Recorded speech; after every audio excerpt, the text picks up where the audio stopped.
కోవూరు నియోజకవర్గంలో యానాదులు మరియు చల్లా యానాదులు సుమారు 100కు పైగా గిరిజన కాలనీలో నివసిస్తున్నారు. వీరందరూ ఆనాడు మన ఎన్టీ రామారావు గారు కట్టించిన ఇళ్లలోనే ఇంకా ఉంటున్నారు. అందులో ఆ ఇళ్లలో ఇప్పుడు దాదాపు 6000 ఇళ్ళు శిథిలావస్థకు చేరుకున్నాయి. వీళ్లకు నూతన ఇళ్లను నిర్మించాల్సిన అవసరం చాలా ఉంది అధ్యక్ష. అదేవిధంగా కోవూరు నియోజకవర్గంలోని కొడవలూరు మండలంలో చంద్రశేఖరపురంలో ఒక ఏకలవ్య పాఠశాల ఉంది అధ్యక్ష. ఆ పాఠశాల అన్ని మండలాల్లో ఉంచితే ఈ గిరిజనులు విద్యా ప్రమాణాలు మనం పెంచగలమని చెప్పి అనుకుంటున్నాను అధ్యక్ష. అదేవిధంగా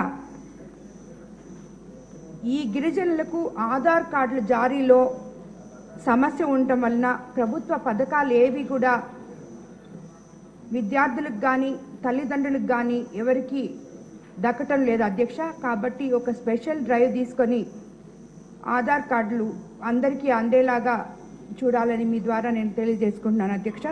అదేవిధంగా ప్రభుత్వం యానాది కార్పొరేషన్ ద్వారా అధిక మొత్తంలో నిధులను కేటాయించి ఈ గిరిజనుల అభివృద్ధికి తోడ్పడాలని కోరుకుంటున్నాను అధ్యక్ష. ధన్యవాదాలు.